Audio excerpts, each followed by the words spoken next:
They were told Americans would strip them naked, examine them like cattle, and humiliate them in front of male soldiers. But when 312 German women stepped off the freight train at Camp Ruston, Louisiana on November 3, 1944, something unexpected happened. The enemy didn't drag them to open showers or force them into communal changing rooms. Instead, when these women refused to undress, the Americans did something that made no sense. They built private changing rooms. Within 48 hours, with locks on the doors and curtains on the windows, these women had been trained to expect barbarism. What they got was privacy, respect, and a choice that shattered everything they believed about the enemy. If stories like this fascinate you, make sure to hit that subscribe button and ring the notification bell. These true accounts from World War II reveal the complicated truth about enemies, dignity, and what happens when propaganda meets reality. The Louisiana heat hit them like a wall when the train doors opened. November in Louisiana felt like summer in Germany, thick and wet and suffocating. The 312 women stood pressed together in the cattle car, staring out at the flat landscape of pine trees and red clay soil. Everything was wrong. The air was wrong, the trees were wrong, the smell was wrong. Greta Fischer, a 28-year-old former administrative clerk from Munich, wiped sweat from her forehead with a dirty sleeve. She had been captured 3 weeks earlier in France, where she had worked in a communications office for the Wehrmacht. Now she wore a stained gray dress that had once been part of her uniform, torn at the shoulder from rough handling during transport. Around her, the other women looked just as bad. Hollow cheeks, sunken eyes, hair matted from weeks without proper washing. The train had brought them from New York, where their ship had docked after crossing the Atlantic. 5 days on a ship where they had been kept below deck like cargo. 3 days on this train, stopping and starting, moving through American cities they could barely glimpse through barred windows. The whole time they had whispered among themselves about what awaited them. "They will rape us," one woman had said on the second day. "Americans rape German women. Everyone knows this." "They will work us to death in factories," another had insisted. "We will make weapons for them until we collapse." Greta hadn't said anything. She had just listened and tried not to think about what might come next. The train whistle blew one final time, sharp and piercing. American soldiers appeared at the door of the cattle car, young men with rifles slung over their shoulders. They didn't shout or threaten, they just stood there waiting. A female voice called out in German, clear and surprisingly gentle. "Please exit the train in an orderly fashion. You will be processed and assigned quarters. No one will harm you." The voice belonged to a German-American translator, a woman in her 40s wearing a crisp American uniform. She stood beside the soldiers, her expression neutral but not cruel. The women began to move, slowly climbing down from the train car. Greta's legs shook as she stepped onto solid ground. She had been sitting or lying down for so long that standing felt strange, unnatural. The processing building stood about 100 yards away, a long wooden structure painted white. Between the train and the building, American soldiers lined the path on both sides. Male soldiers, dozens of them, just standing there, watching. "Keep your head up," whispered Helga, a 35-year-old nurse from Hamburg walking beside Greta. "Don't let them see you afraid." But Greta was afraid, terrified. Every woman in that line was terrified. They walked toward the processing building like prisoners walking to their execution, each step heavy with dread. Inside the building, rows of tables had been set up. American female soldiers sat behind them, clipboards in hand, waiting to register the new prisoners. The room smelled of fresh paint and disinfectant, clinical and cold. But it was what came next that would test everything these women believed about themselves, about honor, and about the enemy who had captured them. An American female officer stood at the front of the processing room. She was tall, with short brown hair and a stern face that showed years of military discipline. Through the translator, she explained what would happen next. "You will be medically examined for diseases and parasites. You will be deloused. You will shower and receive clean clothing. This is required by the Geneva Convention for all prisoners of war. There are no exceptions." The word deloused sent a ripple of panic through the room. The women understood what that meant. They would have to remove all their clothing. They would have to stand naked while chemicals were sprayed on them. They would have to shower in front of strangers. In Germany, modesty was not just a preference. It was a core value, especially for women of their generation. Many of these women had been raised in conservative families where even changing clothes in front of siblings was considered improper. The idea of undressing in front of others, in front of the enemy, was unthinkable. Greta felt her stomach twist into knots. Around her, other women were whispering frantically to each other. "I won't do it," hissed a young woman named Elsa, barely 20 years old. "I would rather die than strip naked in front of Americans." "They can't force us," said another. "The Geneva Convention protects us. They said so themselves." The American officer must have seen the resistance building. Her expression didn't change, but she spoke again, more slowly.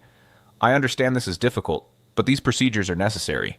We must ensure you are not carrying diseases that could spread through the camp. We must protect all prisoners, including yourselves. No. The word came from the back of the room, spoken in heavily accented English. An older woman, perhaps in her 50s, had stood up from her chair. Her name was Margaret Schultz, and before the war she had been a schoolteacher in Berlin. We will not undress in common rooms. This is a violation of our dignity. Other women began to stand. First a few, then dozens. Within moments, all 312 women were on their feet, a silent wall of resistance. The American officer looked surprised. She conferred quietly with other staff members, then turned back to the translator. What exactly are they refusing? The translator spoke with several women, then reported back. They will consent to medical examinations by female doctors in private. They will consent to showering and delousing. But they refuse to undress in communal facilities or in view of others. They are requesting individual changing rooms with privacy. The American officer's eyebrows rose. Individual changing rooms? For over 300 women? Yes, ma'am. For a long moment, no one spoke. The American staff members looked at each other, clearly uncertain how to proceed. This wasn't in their manual. This wasn't something they had prepared for. Finally, the officer nodded. Tell them we need time to arrange. Accommodations. They will be taken to temporary holding quarters. We will address their concerns. Relief swept through the room, but it was mixed with disbelief. The Americans weren't forcing them. They weren't threatening or punishing them for refusing orders. What kind of enemy was this? The women were led to a large dormitory building, one of several that made up Camp Rustin. The building was simple but clean, with rows of bunk beds, each made up with a thin mattress, a pillow, and 2 gray wool blankets. Windows lined both sides of the room and electric lights hung from the ceiling. It was basic, military, but it was also more than many of them had expected. Greta claimed a lower bunk near the middle of the room. She sat down on the mattress, testing it with her hand. It was thin and hard, but it was a mattress. After weeks of sleeping on train floors and ship decks, even this felt like luxury. Around her, other women were doing the same, choosing beds, claiming small spaces that would become theirs. The relief of not being forced to undress was enormous, but it came with confusion. I don't understand, Helga said, sitting on the bunk next to Greta's. Why did they agree? They are Americans. They are the enemy. They could have forced us. Maybe they're planning something worse, suggested Elsa, her voice tight with suspicion. Maybe this is a trick. But Margaret, the schoolteacher, shook her head. She was sitting on a bunk across the aisle, her hands folded in her lap. I studied American law before the war, she said quietly. They have rules, procedures. They follow them even when it's inconvenient. It's part of their culture. That makes them sound weak, said another woman. No, Margaret replied. It makes them dangerous in a different way. They don't need to break us with cruelty. They break us by showing us that they don't need to. The words hung in the air, unsettling and strange. That evening, American soldiers brought food. Not much, but more than the women had eaten in days. Bread, butter, canned vegetables, and some kind of meat stew. It was served on metal trays, military rations, but it was hot and plentiful. Greta ate slowly, savoring each bite. The bread was soft, real bread, not the sawdust mixture they had been eating in Germany for the last year of the war. The butter was actual butter, yellow and rich. She hadn't tasted real butter in over 2 years. As she ate, she watched the American soldiers who had brought the food. They were young, barely older than 20. They didn't stare at the women or make crude comments. They just delivered the food and left, professional and distant. This doesn't make sense, Greta whispered to Helga. Nothing about this makes sense. Helga nodded, chewing thoughtfully. We were told Americans were savages, but savages don't build prison camps with bunk beds and electric lights. Savages don't negotiate when prisoners refuse orders. That night, lying in her bunk, Greta stared at the ceiling and tried to process everything that had happened. They had refused a direct order from their captors, and instead of punishment, they had received consideration. Time to arrange accommodations. It was wrong. All of it was wrong. Wrong according to everything she had been taught. About the enemy, about war, about how the world worked.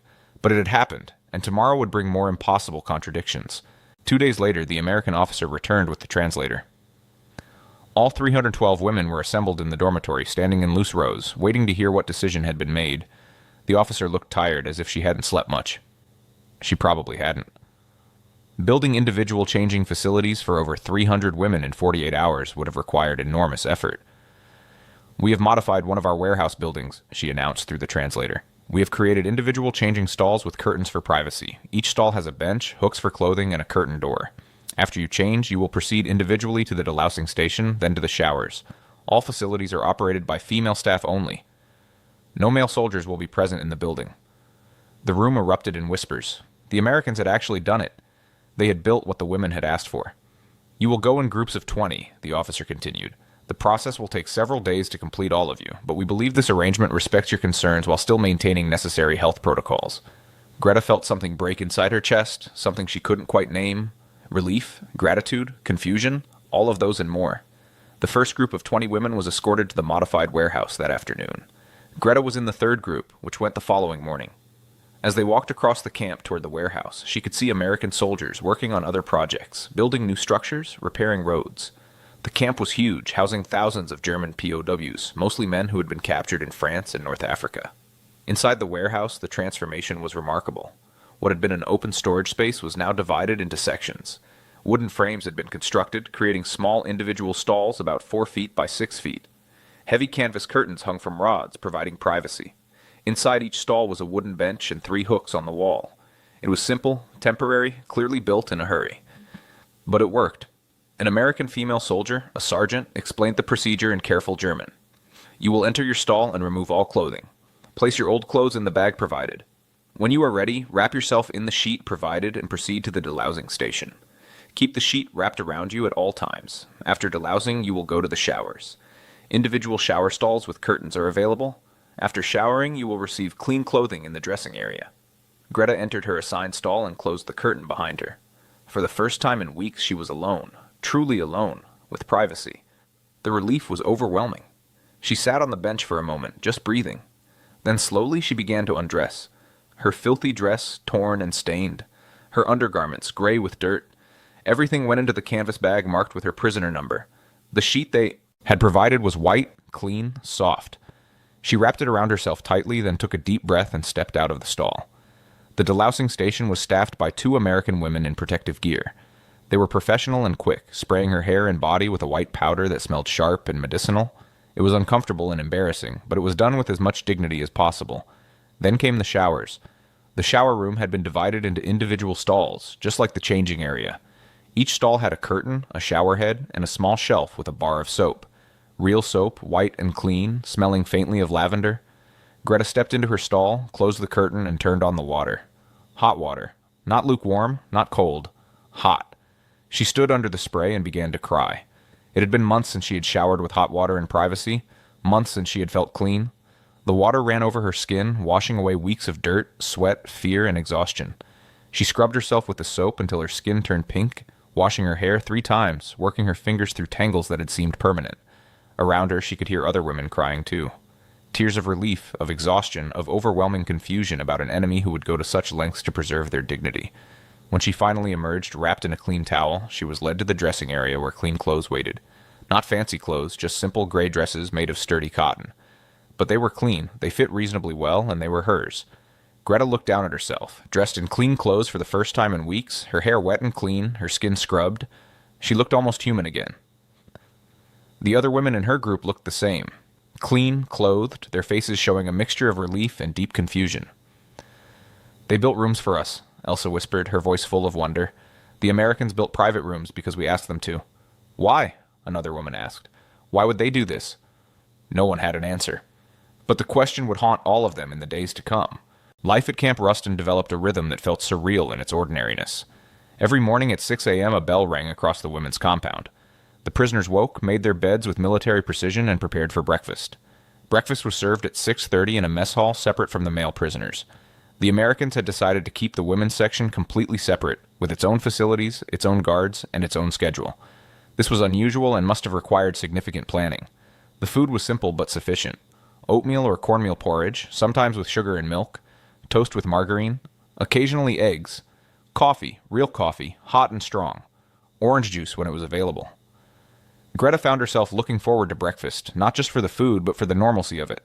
The routine was comforting after weeks of chaos and uncertainty. After breakfast came work assignments. The Americans put the women to work, but the work was nothing like what they had feared. No factories, no hard labor, no weapon production. Instead, they were assigned tasks around the camp. Laundry duty, kitchen work, cleaning, sewing repairs on uniforms. Greta was assigned to the camp laundry along with 30 other women. The work was monotonous but not difficult. They operated large washing machines, hung laundry to dry, folded and sorted clean uniforms. The American soldiers who supervised them were polite and distant, treating them like employees rather than prisoners. The most shocking part was the pay. Every Friday, each woman received camp scrip, paper currency that could only be used within the camp. The amount was small, but it was real payment for labor. With this money, they could buy items at the camp canteen. The canteen was another impossibility, a small store stocked with goods that seemed to come from another world. Chocolate bars, chewing gum, cigarettes, magazines, writing paper, stamps, combs, mirrors, hand cream, and small bottles of perfume. Greta stood in front of the canteen display during her first visit, staring at a Hershey's chocolate bar. In Germany, chocolate had disappeared years ago, hoarded by the elite or sent to soldiers at the front. Here, enemy prisoners could buy it with wages earned for doing laundry. She bought the chocolate bar, along with a comb and some writing paper. The American woman running the canteen smiled at her as she made change. It was a small smile, nothing special, but it was friendly. Not cruel, not mocking, just friendly. That night, Greta sat on her bunk and broke the chocolate into small pieces, making it last. The sweetness melted on her tongue, rich and real. Around her, other women were enjoying their own small purchases, treasures that represented something far more valuable than their physical worth. "I wrote a letter to my mother today," Helga said from the next bunk. "The Americans said they will mail it for me. To Germany. They said letters to families are allowed." Greta looked at her. "Will she receive it?" Helga shrugged. "I don't know. I don't even know if she's still alive. Our neighborhood in Hamburg was bombed 6 times, but I wrote to her anyway. I told her I'm alive, I'm safe, and the Americans are treating us well." "Do you think she'll believe that last part?" Greta asked. "Would you have believed it 3 weeks ago?" Greta shook her head. 3 weeks ago, she had believed Americans were monsters. She had believed capture meant torture, rape, and death. She had believed the propaganda completely.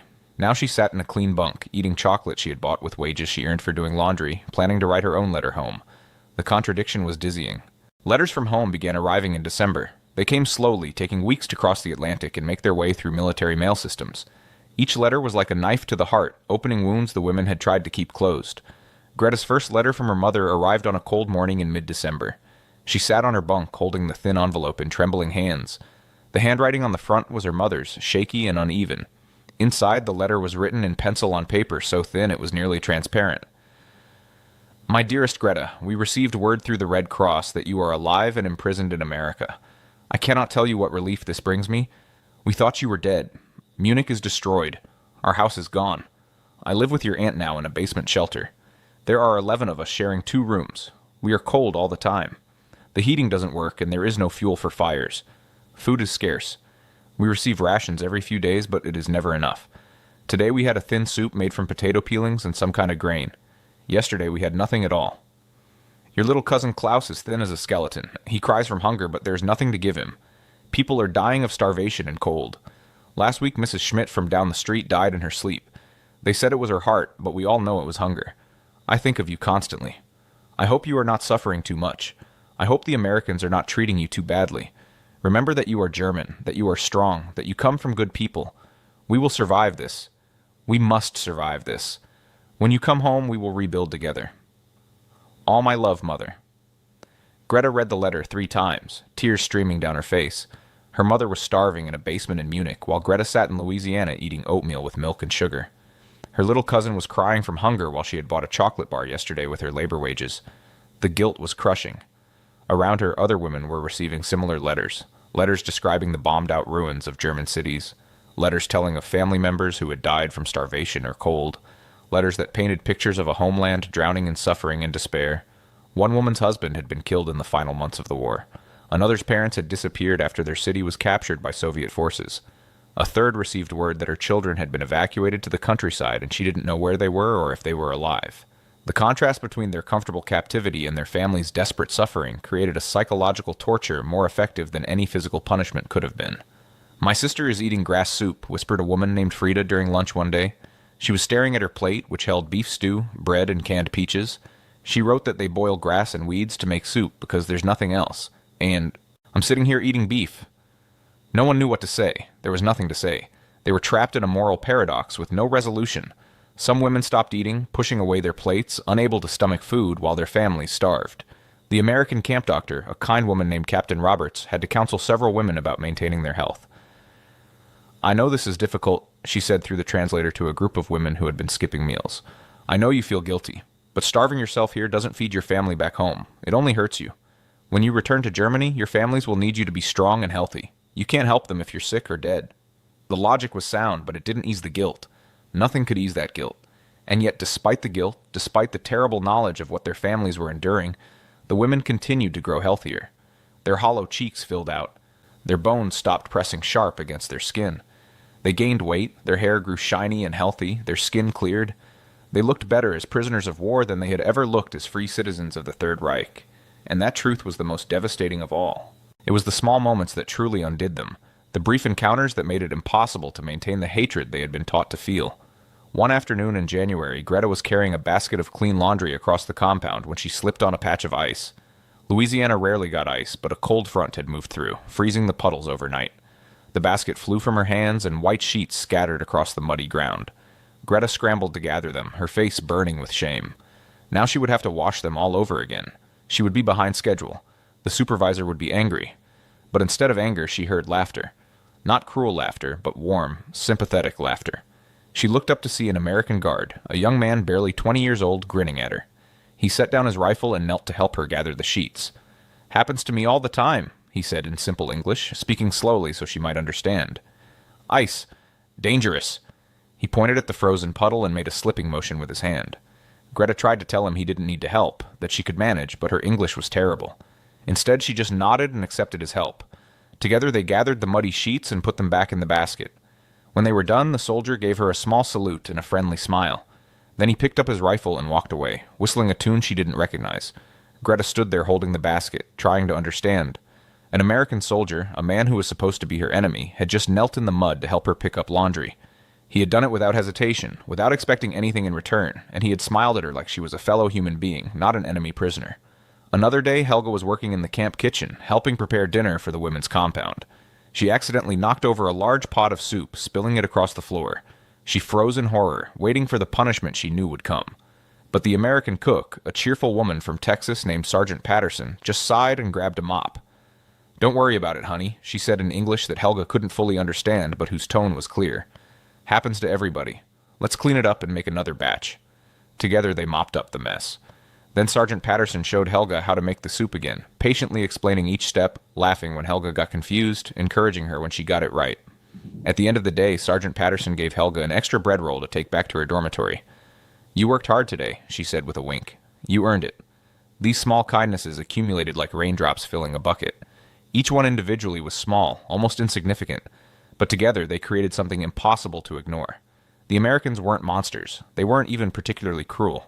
They were just people doing their jobs, sometimes with humor, sometimes with kindness, often with a casual decency that seemed as natural to them as breathing. Perhaps most disturbing of all was the camp chaplain, an American priest named Father O'Brien, who held Catholic services every Sunday for any prisoners who wanted to attend. He was an elderly man with white hair and kind eyes, and he spoke enough German to conduct services in their language. Greta had been raised Catholic, though she hadn't been to Mass regularly since the war started.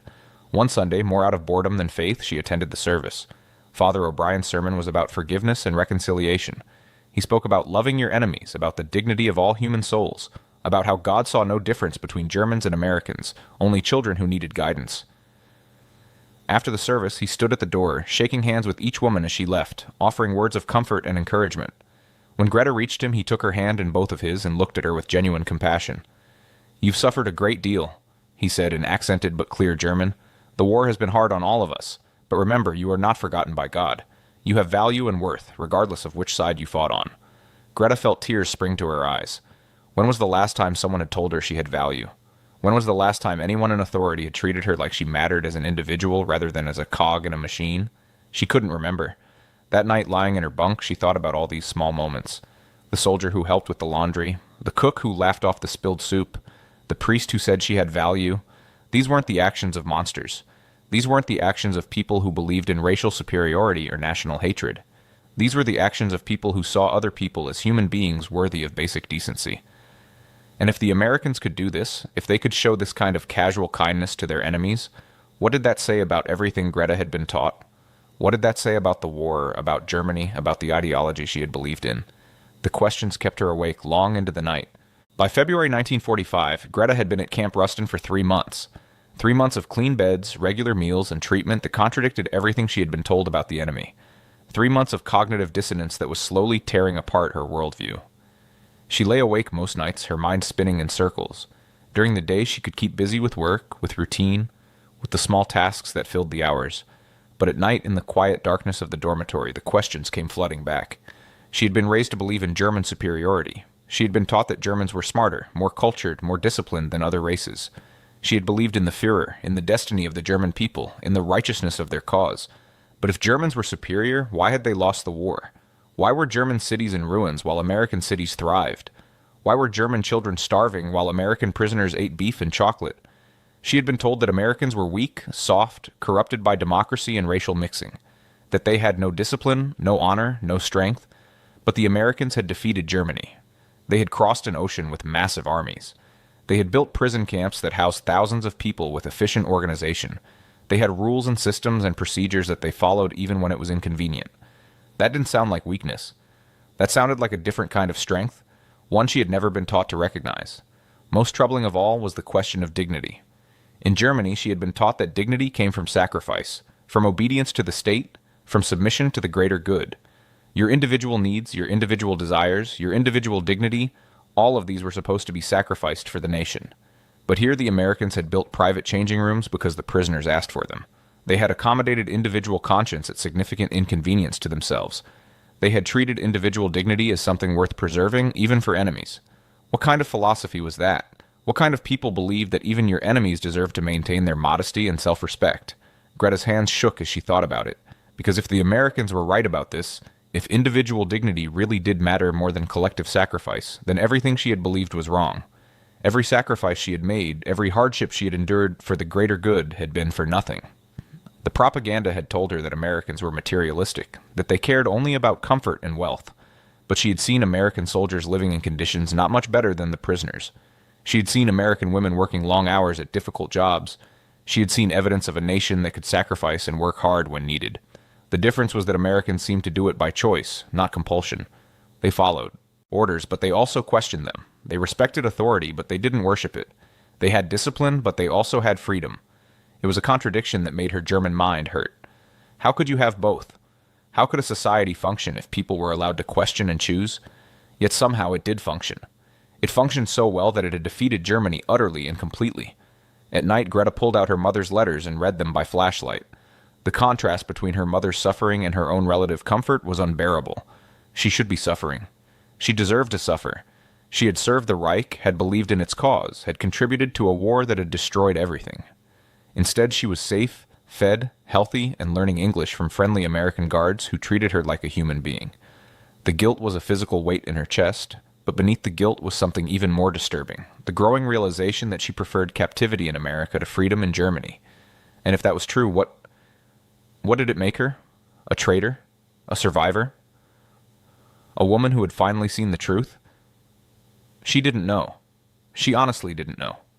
The debates in the dormitory started quietly, in whispers after lights out. But as the weeks passed, they grew louder and more heated. The women needed to make sense of what was happening to them, and the only way to do that was to talk about it, to argue about it, to wrestle with it together. Margaret, the schoolteacher, emerged as one voice in the debate. She was older, educated, and had the authority that came from years of teaching. She represented the hardliners, the women who refused to let go of their beliefs. "We must remember who we are," she said one evening, speaking to a group of women gathered around her bunk. "We are Germans. We were raised with values of discipline, honor, and loyalty. The Americans treat us well because they want to break us, to make us forget our identity. We must resist this." "Resist kindness?" asked Helga from her bunk. Her tone was sharp, challenging. "How exactly do we resist being treated with decency? By refusing to eat? By making ourselves miserable? What does that accomplish?" "It preserves our dignity," Margaret replied. "Our true dignity, not the false dignity they offer us. True dignity comes from staying loyal to our country and our cause, even in captivity." "What cause?" Greta heard herself say. She hadn't planned to speak, but the words came out before she could stop them. "The war is over. Germany lost. What exactly are we staying loyal to?" Margaret turned to look at her, her expression severe. "To Germany itself. To our people, our culture, our identity. That doesn't disappear just because we lost a war." "I'm not saying we should stop being German," Greta replied, her voice growing stronger. "But maybe we need to question what being German means. I was taught that being German meant being superior to others, that we had the right to rule over lesser peoples. But if that's true, why are we in prison camps while the inferior Americans are in charge?" Several women nodded at this. Others looked uncomfortable, unwilling to confront such a direct challenge to everything they had believed. A younger woman named Hilda spoke up. She was only 22, had been conscripted into service at 19. "I think what's happening here is that we're seeing what democracy looks like in practice. We were told democracy was weakness, that it made people soft and disorganized. But look at how organized this camp is. Look at how efficiently they run everything. They have rules and procedures for everything, but they also have flexibility when needed. That's not weakness. That's a different approach to order." "Democracy didn't stop them from dropping bombs on our cities," countered another woman, her voice bitter. "Democracy didn't stop them from killing thousands of civilians. Let's not romanticize them just because they give us chocolate." "No one's romanticizing them," Helga said. "We're just acknowledging the truth. They beat us militarily, they're treating us better than our own government ever did, and they're showing us a different way of organizing society. That's not about romance, that's about facts." The argument continued, voices rising and falling, sometimes angry, sometimes confused, always passionate. Some women remained stubbornly loyal to the old beliefs, insisting that German defeat was temporary, that their values were still correct, that the Americans' kindness was manipulation. Others began to question everything openly, admitting that perhaps they had been lied to, that perhaps German superiority was a myth, that perhaps there were lessons to learn from the enemy. Most women fell somewhere in between, uncertain, confused, unable to fully embrace either position. They were caught in psychological no man's land, too changed to return to their old beliefs, but too German to fully accept the new reality. "Here's what I don't understand," said a woman named Elsa one night. She was a former secretary from Frankfurt, quiet and thoughtful. "We were told Americans had no respect for women, that they would treat us as inferior. But they built private changing rooms for us. They staff our section with female guards. They allow us to maintain our modesty and dignity. Meanwhile, in Germany, we were always told women's role was to serve, to sacrifice, to put men and the state first. So which society actually respects women more?"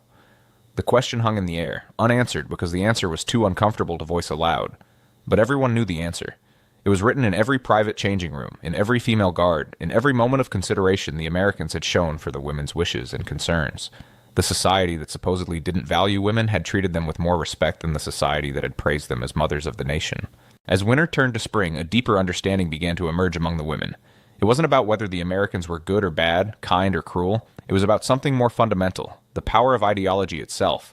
One evening in March, a group of women gathered in a common area where the camp had set up some chairs and tables. The Americans had recently provided them with German language books and magazines, trying to help them maintain their culture while in captivity. It was another small gesture, but a meaningful one. Greta was reading a pre-war magazine, one that showed pictures of Germany before the destruction. Beautiful cities, happy families, order and prosperity. It seemed like another world, one that had never really existed except in propaganda. Margaret sat down across from her. The schoolteacher looked tired, older than her years. Something had changed in her over the past weeks. The rigid certainty had begun to crack. "You were right," Margaret said quietly. "What you said about questioning what it means to be German. I've been thinking about it." Greta looked up, surprised.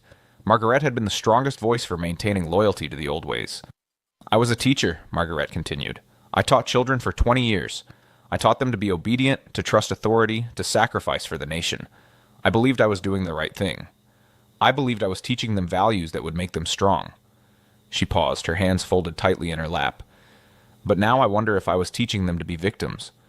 Because that's what we were, weren't we? Victims of propaganda, victims of leaders who saw us as tools, not people. I taught children not to question, and by doing that, I made them vulnerable to lies."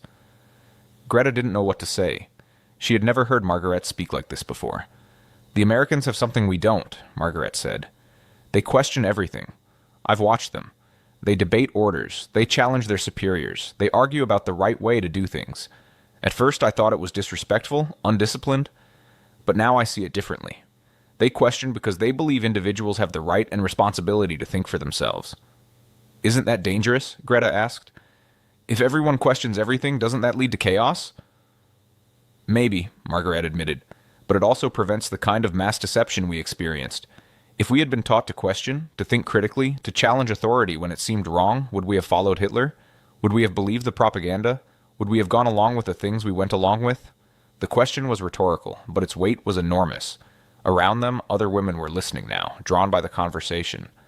"I think," Helga said slowly, "that the most dangerous weapon the Americans have isn't their bombs or their armies. It's their belief that every individual person has value and rights that even the government can't take away. That's what we've been experiencing here. Not just kindness, but a fundamental philosophy that sees us as individuals who deserve dignity. That's democracy, added Hilda.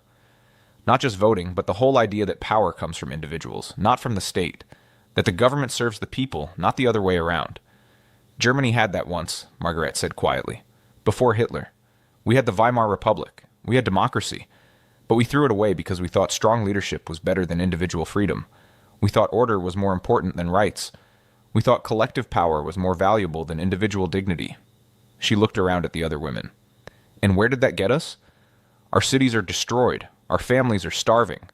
Our country is occupied. And we sit here in an enemy prison camp being treated better than we were ever treated by our own government. That's what happens when you sacrifice individual dignity for collective power. You end up with neither. A long silence followed. These were dangerous thoughts, treasonous thoughts, the kind of thinking that would have been punished in Germany. But here, in this prison camp in Louisiana, the women were free to think them, to speak them, to wrestle with them. And in that freedom, they were discovering truths that transformed them. The education continued in ways the Americans probably didn't even realize. Every interaction, every procedure, every small decision taught the women something about how a democratic society functioned. In April, there was an incident in the camp laundry. One of the washing machines broke down and there was a backlog of work.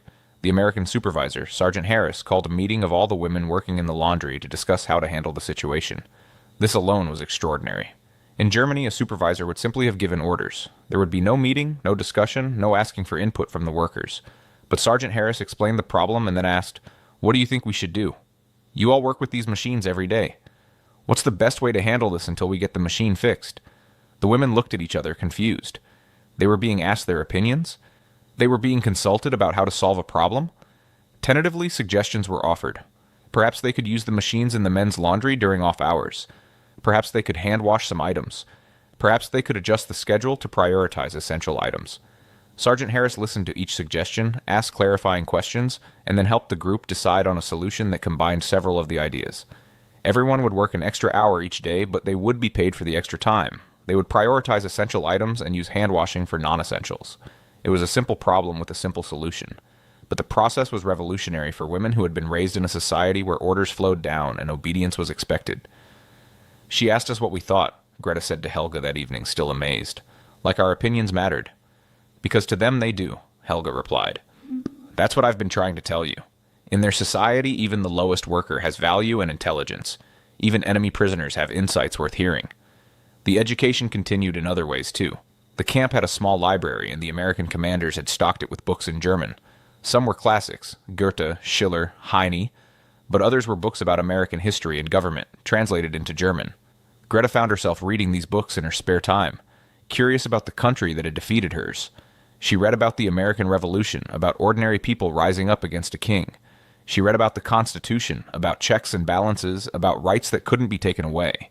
She read about the American Civil War, about a nation that had torn itself apart over the question of slavery and then rebuilt itself.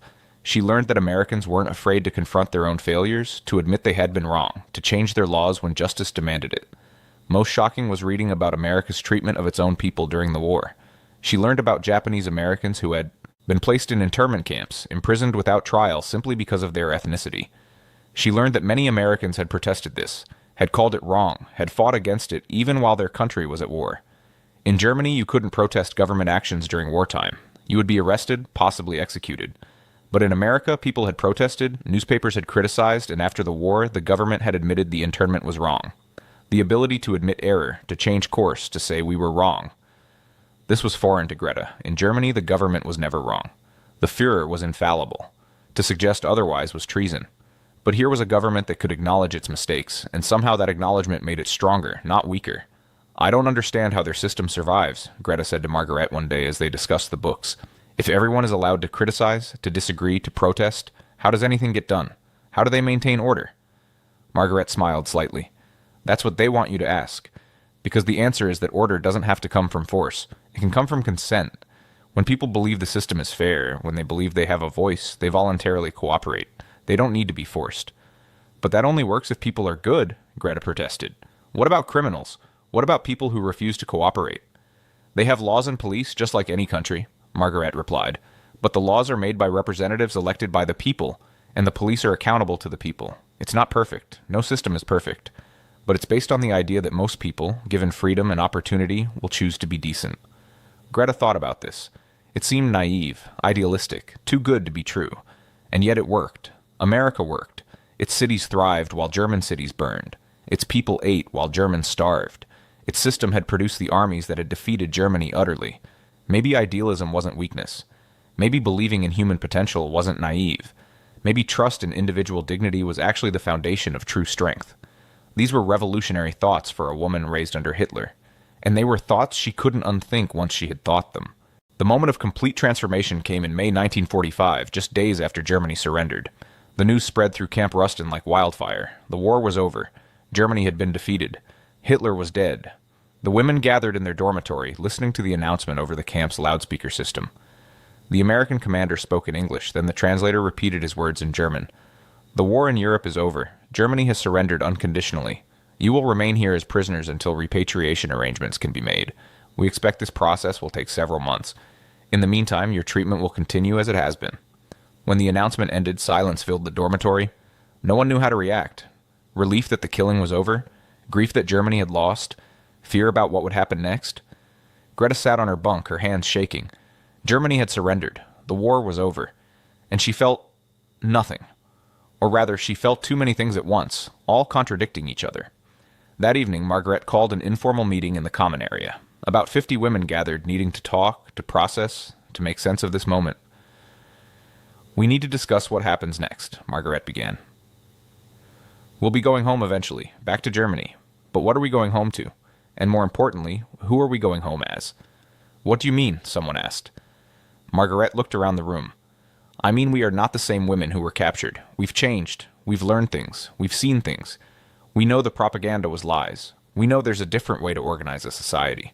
So when we go back to Germany, who will we be? Will we pretend we didn't learn these lessons? Or will we carry them with us?" Greta stood up, her heart pounding. She hadn't planned to speak, but the words came out anyway. "I saw myself in a window reflection yesterday," she said. Her voice was quiet but steady. "I looked healthy. My face is filled out. My skin is clear. My hair is clean and shiny. I look better now, as a prisoner of war, than I ever looked as a free citizen of Germany." She looked around the room at the other women. "And that's when I realized we weren't free in Germany. We thought we were, but we weren't. We were told what to think, what to believe, what to value. We were used by our leaders and then thrown away when we were no longer useful. The Americans, our enemies, have treated us with more dignity and respect than our own government ever did." Her voice grew stronger. "I'm not saying America is perfect. I'm not saying we should become American. But I am saying we need to face the truth. Germany failed us. The ideology we believed in failed us. And until we admit that, we can't rebuild anything worth having." A woman stood up in the back, anger on her face. "You're a traitor. You're betraying Germany." "No," Greta replied firmly. "I'm being honest. Being loyal to a failed ideology isn't patriotism. It's just stubbornness. Real loyalty to Germany means being willing to see the truth and build something better from the ruins." Around the room, women were nodding. Some were crying. Others looked angry or confused. But most looked relieved, as if Greta had said something they had all been thinking but were afraid to voice. Helga stood up next. "I've been thinking about the private changing rooms, about why that moment was so important. It wasn't just about modesty, it was about the Americans recognizing that we had the right to refuse, the right to have our wishes considered, the right to maintain our dignity even as prisoners." She looked around the room. "In Germany, we were taught that rights come from the state, that the government grants them and can take them away. But the Americans believe rights are inherent. They're part of being human. And that belief, that simple belief, changes everything." Margaret nodded slowly. "That's the lesson, isn't it? That's what we learned here. Individual dignity isn't a gift from the government. It's something we possess simply because we're human. And a government's job is to protect that dignity, not to crush it in service of the collective." "So what do we do with this knowledge?" asked Hilda. "When we go back to Germany, what then?" "We rebuild," Margaret said simply. "We help build a Germany that values individual rights, a Germany that has checks on government power, a Germany that learns from its mistakes instead of pretending they didn't happen." "That's not the Germany we knew," someone said. "No," Margaret agreed. "It's the Germany we need to create." Greta felt something break open inside her chest. Not the painful breaking of earlier months, but the breaking of a seed pod releasing new growth. She had been transformed by captivity, not through cruelty, but through the opposite. Through kindness, through respect, through the demonstration that there was a better way. The Americans hadn't broken her with torture. They had broken her with dignity. They had shown her that the enemy wasn't who she had been told it was. The real enemy was the ideology that had lied to her, that had used her, that had seen her as a tool rather than a person. That night, lying in her bunk, Greta thought about the private changing rooms. Such a small thing, really. Just wooden stalls with canvas curtains, built in 48 hours because prisoners had asked for them.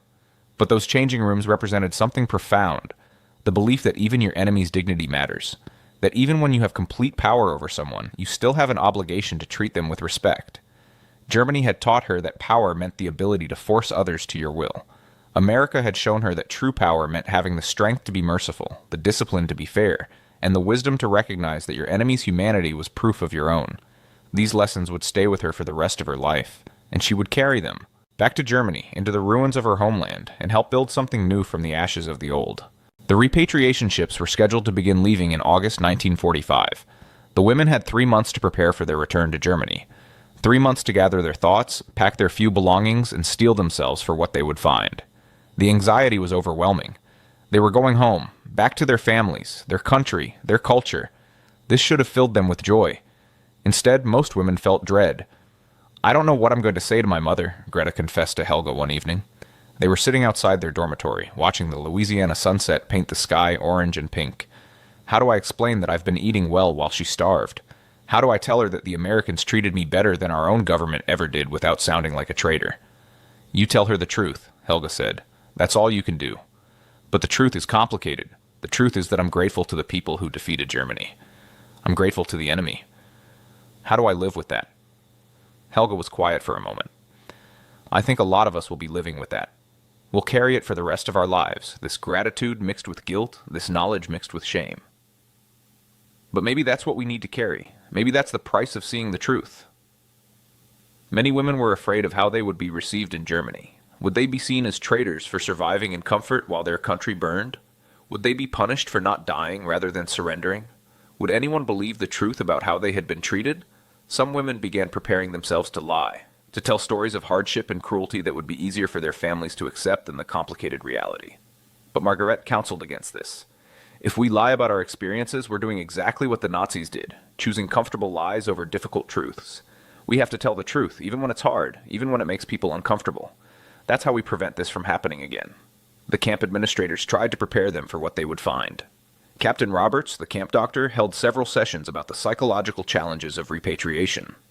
"Germany has been devastated," she explained through the translator. "The cities are in ruins. Food is scarce. The infrastructure is destroyed. You will be returning to conditions much harder than what you've experienced here. But more than that, you'll be returning to a country that has to confront what it did, what it believed in, what it became." She paused, looking at the assembled women with compassion. "You've all had months to process your experiences, to question what you were taught, to begin understanding how propaganda deceived you. But most Germans haven't had that time or space. They're still in survival mode. Be patient with them.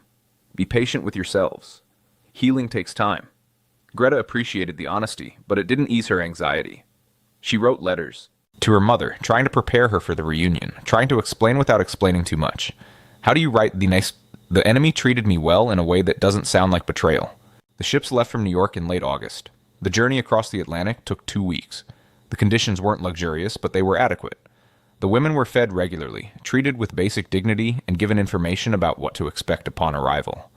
When the German coast appeared on the horizon, Greta stood at the rail with hundreds of other women, staring at their homeland. What they saw made their hearts sink. Even from the ship, the devastation was visible. Coastal cities were blackened ruins. Harbor infrastructure was destroyed. Burned-out ships littered the waterways. They docked at Hamburg, or what was left of it. The city Helga had called home was gone. Block after block of rubble. Buildings reduced to shells. Streets impassable with debris. And everywhere, people. Thin, ragged people picking through the ruins like ghosts. The women were processed through a repatriation center run by Allied occupation forces. They were given minimal supplies, a small amount of food, some clothing, a little money, and told to find their own way to their families. The logistics were overwhelming. Transportation systems were destroyed. Communications were unreliable. Many women didn't know if their families were even alive or where to find them if they were. Greta managed to get on a truck convoy heading toward Munich. The journey took 3 days, traveling through a landscape that looked like the surface of the moon. Fields were scarred with bomb craters. Forests were burned. Villages were empty shells. When she finally reached Munich, or what remained of it, she couldn't recognize her own city. Entire neighborhoods were gone. The landmarks she had known since childhood were rubble. The streets she had walked as a girl were blocked with debris. She found her mother living in a basement shelter in what had once been a wealthy district. The building above was destroyed, but the basement was intact, and 18 people were living in it. Her mother had aged 20 years. Her hair was completely white. Her body was skeletal. Her eyes had the haunted look of someone who had seen too much horror. When Greta walked down the basement stairs, her mother stared at her for a long moment, as if unable to believe her eyes. Then she began to cry. They held each other for a long time, neither speaking. What was there to say? How do you sum up months of separation, a war lost, a world destroyed? Finally, her mother pulled back and looked at her carefully. Her eyes traveled over Greta's face, her figure, taking in her relatively healthy appearance. "You look well," her mother said quietly. The words were neutral, but there was a question behind them. "The Americans treated us well," Greta replied, meeting her mother's eyes. "Better than we expected, better than we deserved." Her mother nodded slowly. "I'm glad you survived. That's all that matters now." But it wasn't all that mattered. Over the following days, as Greta settled into the overcrowded basement, as she shared the meager rations and tried to navigate the ruins of her city, she realized that survival was only the beginning. The hard part would be figuring out how to live with what she knew, how to exist in a country that was slowly waking up to its own crimes, how to build something new from the ashes of the old. Years passed. Germany rebuilt itself through a combination of Allied aid, German hard work, and a determined effort to confront its past. It was painful, humbling, and necessary. Greta became a teacher, inspired by Margaret's words about education and critical thinking. She taught in the new democratic Germany, emphasizing to her students the importance of questioning authority, thinking independently, and never blindly following leaders who claimed to have all the answers. She never forgot the private changing rooms. Now, when her students asked her about the war, about her experiences as a prisoner, she always told them about that moment, about how the Americans had built wooden stalls with canvas curtains because their German prisoners had asked for dignity. "That taught me something crucial," she would say. "It taught me that true strength isn't about forcing your will on others. True strength is about having the power to be merciful. The Americans had complete power over us. They could have humiliated us, degraded us, treated us with cruelty. Instead, they built private changing rooms, and in doing that, they showed me what civilization actually means." Helga eventually married and had children. She raised them to value individual rights, to question propaganda, to understand that their worth as human beings didn't come from their nationality or their service to the state, but from their inherent humanity. She kept in touch with many of the women from Camp Rustin. They wrote letters, occasionally visited, shared their experiences of rebuilding their lives. They formed a bond that transcended normal friendship. The bond of people who had been transformed together, who had seen truth at the same moment, who carried the same complicated gratitude. Margaret wrote a book about her experiences, published in 1958. She called it Wooden Stalls and Canvas Curtains: How American Captivity Taught Me Democracy. It became required reading in German schools, part of the country's effort to educate new generations about what had happened and why it must never happen again. In the book she wrote, "We were captured as believers in German superiority. We were repatriated as believers in human dignity. The transformation didn't happen through cruelty or force. It happened through the simple demonstration that even your enemies deserve respect. The Americans could have broken us with violence. Instead, they broke us with decency. And in doing so, they helped us rebuild not just our country, but ourselves." Most of the women never spoke publicly about their experiences. The shame was too deep, the contradictions too painful. But privately, in conversations with their daughters and granddaughters, they passed on what they had learned. They taught the next generation to question propaganda, to value individual rights over collective power, to understand that governments serve people, not the other way around, to recognize that true patriotism means being willing, to see your country's flaws and work to fix them, not blindly supporting everything your leaders do. These lessons became part of how Germany rebuilt itself. The new German constitution, written with input from women like Margaret, who had experienced American democracy firsthand, emphasized individual rights, checks on government power, and the inviolable dignity of every human being. The private changing rooms became a symbol in German educational materials. They represented the moment when German women prisoners learned that their individual dignity mattered to the enemy more than it had mattered to their own government, and that lesson echoed through generations. And so the private changing rooms, those simple wooden stalls with canvas curtains, became more than just temporary structures in a Louisiana prison camp. They became symbols of the most powerful weapon America possessed: the belief that every human being has inherent dignity that must be respected even when that human is your enemy. For 312 German women, those changing rooms were proof that everything they had been taught was a lie, that the enemy could show mercy. That dignity was more important than dominance. that sometimes the hardest thing to carry isn't hatred, but kindness from those you expected to destroy you. Greta, in her final years, told her granddaughter about her time at Camp Rustin. The young woman, born decades after the war ended, listened with wide eyes.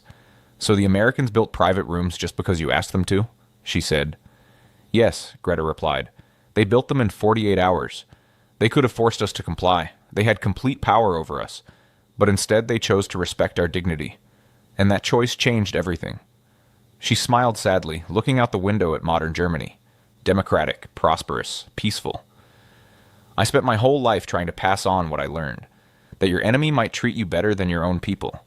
That propaganda always lies, no matter who's speaking it. That human dignity transcends borders and ideology. These lessons cost me everything I once believed, but they gave me something more valuable. The ability to see clearly and help build a country worth living in." She paused, then added, "The private changing rooms taught me that real power isn't about forcing others to submit.